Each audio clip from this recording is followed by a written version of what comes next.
The most ridiculous scams in history. Scams suck. While many are painfully obvious, like trying to get Meemaw to pay her taxes with Apple gift cards, some are extremely elaborate and require years of investment before seeing any kind of payoff. Others, however, it's like, come on, you really fell for that? And that's where our first story starts. Way back in the year of 1925, Europe was dealing with a rather sleazy and shady Austro-Hungarian man, one by the name of Viktor Lustig. Which one did you think I was talking about? Anyway, Victor was one of those types of people who were always destined to become a professional scumbag. He was born in 1890 to a loving and successful tobacco salesman dad who gave Victor many loving and successful smackaroos. But a little tough love wasn't going to get Victor down, so he pulled himself up by his Das bootstraps, went through boarding school, learned several languages, and turned to a life of degeneracy. He started out with petty theft and cheating in card games as a teen, but once he cut all ties with his family and moved out to Paris at the age of 19, that's when the little con boy became a con man. Side note, did you know that the term con artist is actually short for confidence artist? Yeah, it's because they have a knack for building up your confidence and trust before completely fleecing you. Thought that was a neat little fact. Alright, so throughout the 1910s and 1920s, Victor faced dozens of arrests for various scams, but never served any major time. He scammed luxury travelers by posing as a Broadway producer, defrauded banks, and even made his own magical money duplicator he called the Romanian box. Yeah, he would have potential customers load the machine with a special bill and a blank piece of paper, turn a few knobs, spin a few wheels, tweak a few nips, and bippy boppy, a perfect copy. He even had the duplicate verified by a local bank as proof. The trick was that these were two planted, genuine bills. They just had their serial numbers altered to look identical. After giving the A-OK from the bank, Victor would then sell the box at an insane markup. The genius though was that even when some stupid assholes bought it, they couldn't report Victor to the police once they realized they were scams. I mean, what are they gonna do? Tell them that their counterfeit money printer wasn't working right? Funny enough, he actually sold one to a sheriff in Texas.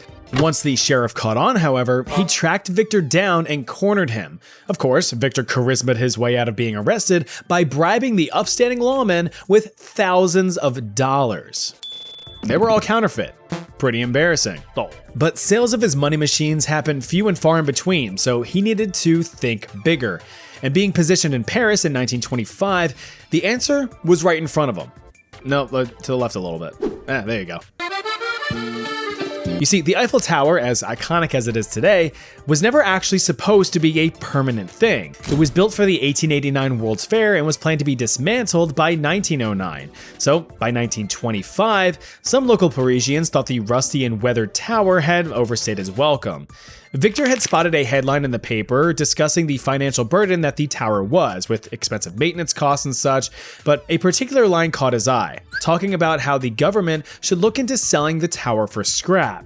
This gave Victor an idea. He was going to sell the Eiffel Tower for scrap. Not actually, but he would trick people into thinking he was. Posing as a government official, Victor invited a group of scrap metal dealers and gave a whole elaborate spiel about how the government wanted to scrap the tower. The deconstruction deal was to be done in secret so as not to freak out the French. Oh, très bon. They bought it, literally. Although it sounded a bit fishy, dealer André Poisson agreed to buy the rights to the monument for 70,000 francs, which, oddly enough, is only about $64,000 in today's money, which seems crazy cheap, but whatever. It was free money. Victor took the check and immediately fled to his homeland of Austria. Just like those scammed by the Romanian box, Poisson was embarrassed about being catfished, so he kept things under wraps. With no publicity surrounding the scam, Victor tried his luck again. Just a month later, he attempted to sell the tower a second time.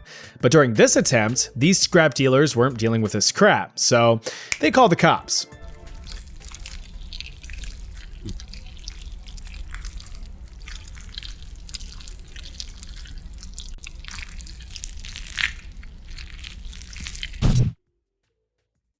Victor managed to escape and fled to the United States, but that's where his luck ran out. He was eventually arrested in a massive counterfeiting scheme in 1935 and was sentenced to 15 years on Alcatraz Island. He died of pneumonia in 1947, finally putting an end to the professional con man. If someone ever waltzes up to you with a bunch of cool looking lotions and potions, save yourself the trouble and do a 360 and walk away. It's never a good time. But some more desperate people looking for a bit of a pick-me-up may instead get to chugging. First introduced into the market in 1925, Radithor was touted about as a panacea. Panacea, for any non-JRPG players, is a universal medical cure-all originating from Greek mythology.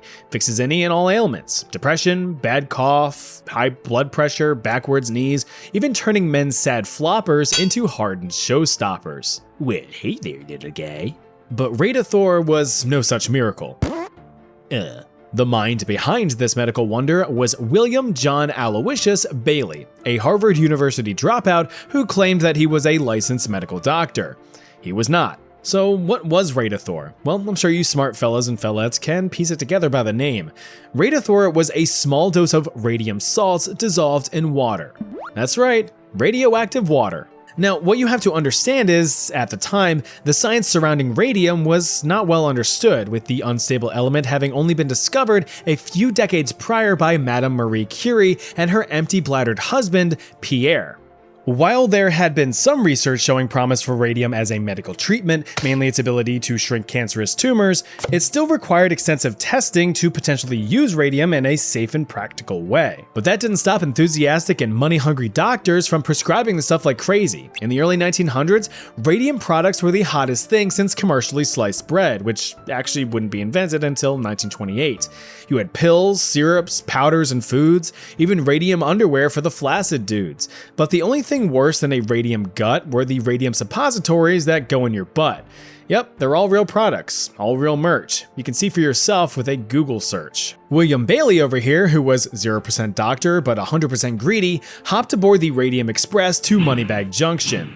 He produced Arium, radium tablets aimed at providing instant energy and strength, Linarium, a radium cream for aches and pains, Dentarium, a radium tooth powder, and finally Caparium for restoring hair loss. He wasn't very creative on the names. These products did not work well, but they sold really well, which is what mattered. So with all of the funding and momentum, he just kind of kept producing more and more radium-based products, which leads us to Radithor, William Bailey's magnum opus. As I said before, this was a small concentration of radium isotopes dissolved in water, guaranteed to give you approximately 1 microcurie of radiation straight to your system. It was essentially like lobbing a small radioactive grenade into your body. Radiation, by definition, is traveling energy, and that traveling energy just blasts through your tissues, your bones, your cells, and just wreaks havoc. 1 microcurie is equivalent to 37,000 radioactive decays per second. Think of it as 37,000 little razors going around and just fucking everything up. Every single second. Slicing and dicing chemical bonds, breaking apart your DNA, and just causing so much irreparable damage. Not good. Pretty far from the positive attributes that were promised, right? Well, turns out it didn't even friggin' matter. According to the Museum of Radiation and Radioactivity, over 400,000 bottles of Radithor were sold between 1925 and 1930. This high number was due to the fact that Bailey gave direct financial kickbacks to doctors for prescribing the stuff. Sell a bottle and get a little bit of cash for yourself. This is technically illegal nowadays, but yeah, right. But didn't people get sick? Yup. The most high-profile consumer of Radithor was Ebenezer McBurney Byers, an amateur US golf champion and son of a wealthy industrialist. In 1927, at the age of 46, he was prescribed Radithor as a pain reliever after getting a boo-boo on his arm. But Bayer ended up going a bit overboard. Over the next 3 years, he would consume 1,400 bottles of Radithor. Initially, he claimed that it made him feel better, relieved the pain, and gave him a, quote, toned up feeling, but as time went on, this supposed placebo effect wore off, and the real effects of radiation poisoning started to become apparent. He lost weight, suffered pounding headaches, and began to lose his teeth. He stopped taking it altogether in 1930, but it was way too late. Just a year later in 1931, he was beyond help. Bayer's lawyer reported that his entire upper and lower jaws had been removed, save for 2 teeth. His bones had become brittle and holes formed in his skull. Tragically, he died on March 31st, 1932, with his now radioactive body being buried in a lead-lined coffin. Now, this is probably where you hope I talk about how Bailey got arrested, fined, convicted, yada yada yada. No such luck. The US Federal Trade Commission did issue a cease and desist for the production of Radithor, but could not legally force Bailey to stop. The Food and Drug Administration, the FDA, also did not have the power to pull the plug. They could only advise that people not drink the radioactive water. Bailey faced no legal consequence whatsoever. Facing public backlash after Bayer's death, his reputation was tarnished and he was forced to move on. He continued to sell radium-based products for years up until 1949, because that's when he died. In some form of poetic justice, William Bailey died a painful death from bladder cancer as a result of his radium exposure over the years. Sometimes karma is a beautiful thing. This sad-looking sack of sideburns is the silly-named Scottish soldier Gregor MacGregor, and he's a bad boy. Already an accomplished military tactician, MacGregor achieved the rank of major in the British Army while serving during the Peninsular War.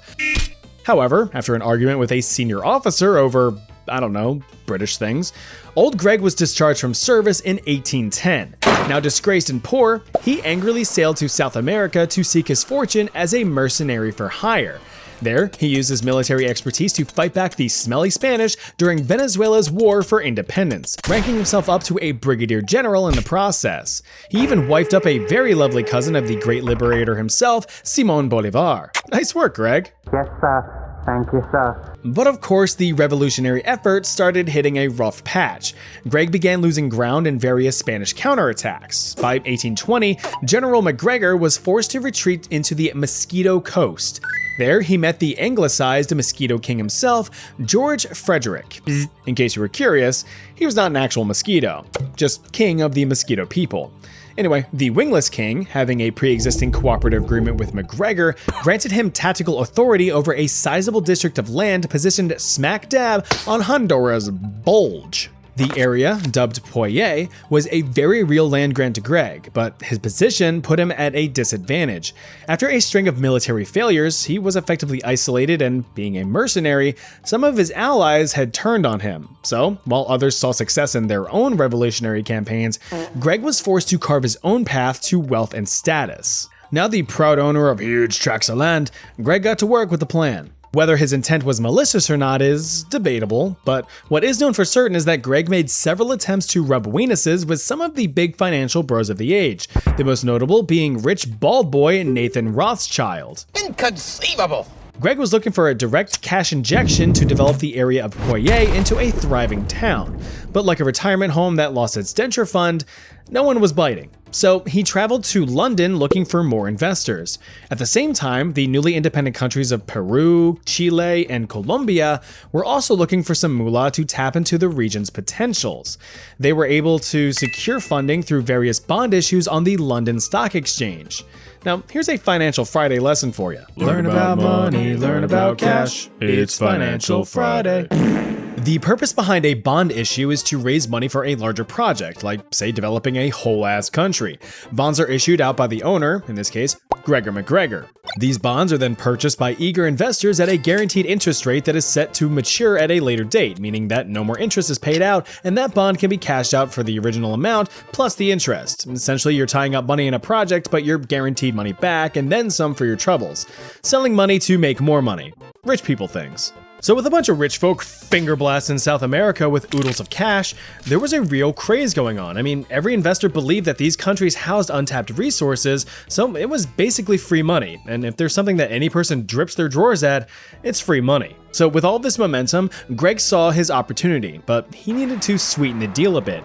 He needed to have his land seem just as attractive, put together, and potentially profitable as the others. To do so, he donned a false name and authored an extremely detailed and overly embellished pamphlet advertising the wonders of Poye. The pamphlets boasted all kinds of features like overly abundant resources, rivers flowing with gold, endless sugar and tobacco, and a thriving colony with all the fixins. A full-blown cathedral, opera house, theater, royal palace, bank, a wawa or two, all the right things for a developing nation. So after gathering a small financial team and showing his formal land grant from the Mosquito King, alongside very little verification work from the London Stock Exchange, Greg was granted a £200,000 loan, a modern-day equivalent of nearly $44 million. Now, it's no surprise that some of his sleazy financial partners skimmed some of that money and skipped town, not wanting to stick around for the lie to unfold. But Greg was about to be forced to put his money where his mouth was. An eager group of about 250 settlers, including doctors, lawyers, and teachers, actually set sail for the supposed paradise that was Poye, hoping to reap the rewards of their investment. And with Greg needing to keep up the ruse, he was all, But arriving in spring of 1823, the settlers were disappointed. There was no opera house, there was no bank or palace or cathedral, there sure as shit were no gosh damn wawas. There was nothing. Nothing but thick-ass jungle. What the fuck? More than half of them died from exposure and starvation. Any survivors made their way back to London and exposed the whole scheme. With the illusion falling apart, Greg fled to Paris where, get this, he pulled the same scam, except, with Frenchier investors. He raised £300,000 with that stunt, but word got out and Gregor McGregor was formally arrested in 1825. Now, you'd think after defrauding a bunch of investors and getting over 100 people killed, that would get him thrown in the slammer, right? Now, because of his military reputation, he was actually acquitted and deported back to London. After his little slap on the wrist, he attempted the same scheme again on a much smaller scale, but luckily found no success. After 13 years of trying to get people to continue to invest in his spit of land, he gave up, packed up, and returned to South America. Now, despite all of his wrongdoings and his military losses and disgraces, he was actually welcomed back to Venezuela as a renowned war hero and prominent figure of the revolution. He was given back pay and a general's full military pension. He died peacefully and happily in Caracas at the age of 58, buried with full military honors.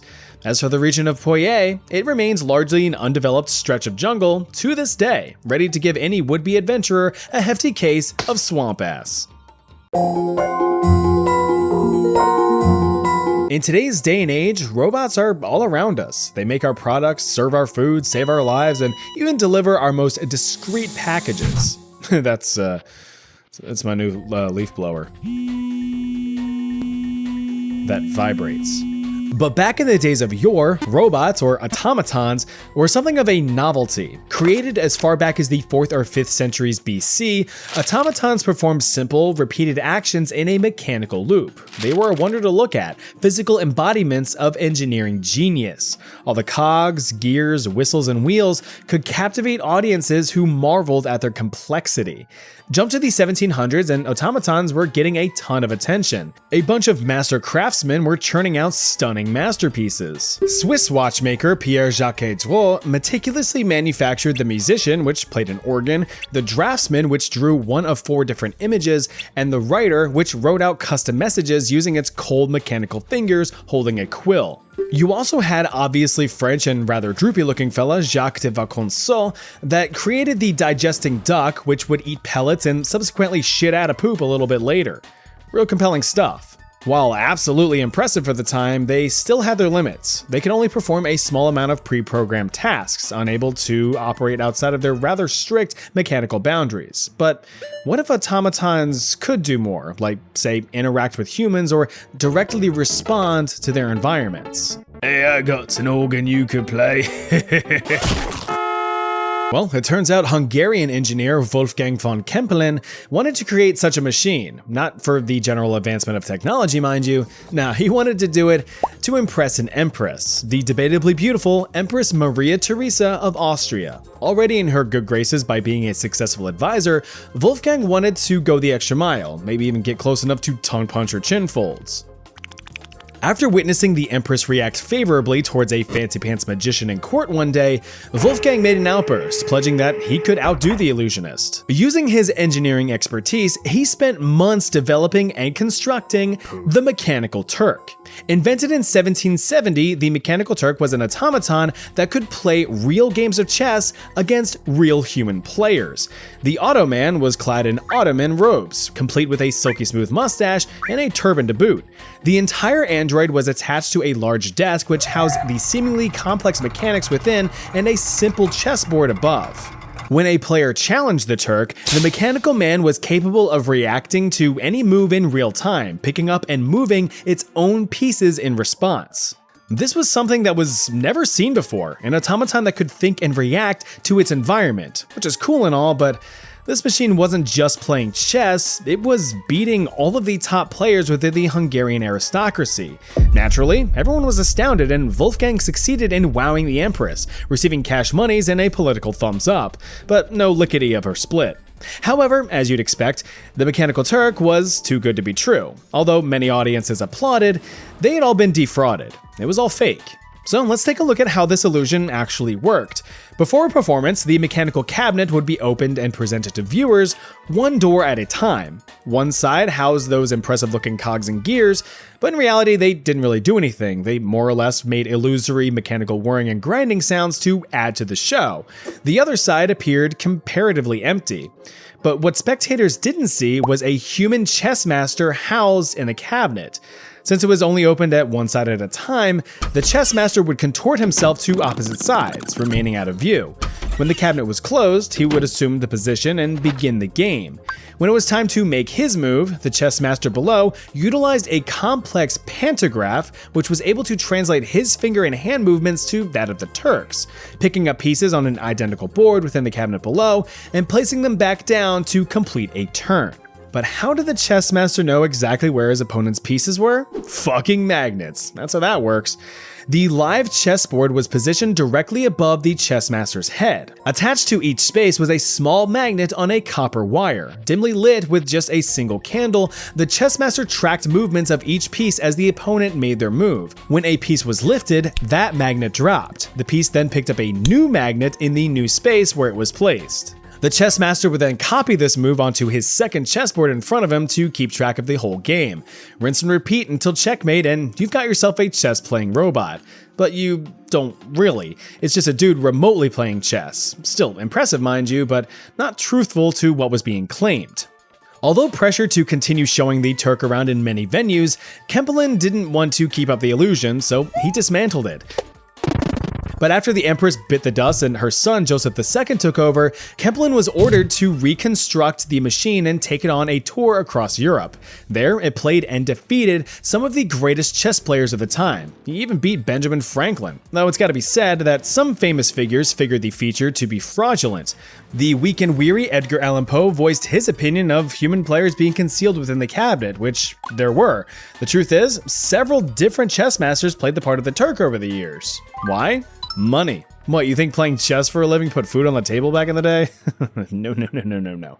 After the European tour between 1783 and 1784, the Turk went back into storage. Kempelen also went into storage 6 feet underground because he died. The Turk was then purchased in 1804 by German engineer Johann Maisel, who improved upon the design and continued public demonstrations for a nominal fee, defeating even higher profile people like Napoleon Bonaparte, who actually attempted to cheat twice, only to be met with the Turk swiping off the board's pieces in retaliation. The tours continued until Maisel's death in 1838, where the Turk was put on display in a museum in Philadelphia in the United States, only for said museum to catch fire in 1854, taking the Turk with it. It was only then, after nearly 85 years of fooling the public, that the secret of the Mechanical Turk was finally revealed in a chess magazine. But to be honest, by that time, no one really cared. They'd already moved on with their lives. What? I wasn't lying.